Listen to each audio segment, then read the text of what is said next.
La présence militaire de la Chine s'intensifie à proximité de Taïwan.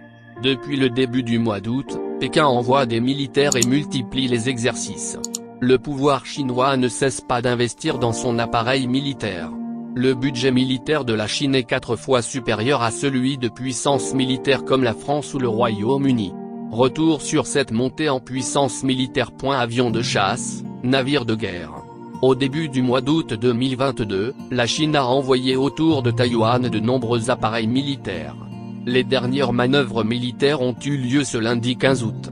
Le Théâtre oriental de l'Armée populaire de libération chinoise a organisé une patrouille de préparation au combat intra-armée multiservices et des exercices de combat dans la mer et l'espace aérien autour de Taïwan, déclarait le commandement du Théâtre oriental de l'armée chinoise dans un communiqué. Mardi 9 août, le chef de la diplomatie de Taïwan Joseph Wu a estimé lors d'une conférence de presse que Pékin a utilisé les exercices et sa feuille de route militaire pour préparer l'invasion de Taïwan. La véritable intention de la Chine est d'altérer le statu quo dans le détroit de Taïwan et de toute la région, a-t-il poursuivi.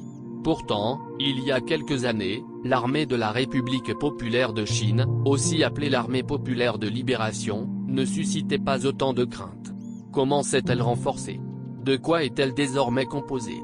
Élément de réponse. Objectif, devenir la première puissance militaire du monde en 2049. Objectif, devenir la première puissance militaire du monde en 2049. Cependant, Pékin n'envisage pas d'en rester là. En 2017, lors du 19e congrès national du Parti communiste chinois, le président Xi Jinping a précisé le calendrier de la modernisation militaire de la Chine. Il souhaite avoir une armée entièrement moderne d'ici 2035 et une armée de classe mondiale, c'est-à-dire du même niveau que l'armée américaine, pour 2049. Cette date correspond au 100e anniversaire de la fondation de la République populaire de Chine. Des capacités vertigineuses. Déjà doté de 2 porte-avions, la Chine a lancé son 3e appareil le 17 juin. Ce dernier est beaucoup plus puissant que les 2 autres, qui sont d'anciens modèles soviétiques. Elle devient ainsi 2e dans la liste des pays avec le plus de porte-avions au monde. Devant, il y a les États-Unis, et leur flotte de 11 porte-avions. En nombre de vaisseaux, l'armée chinoise est la première flotte navale au monde.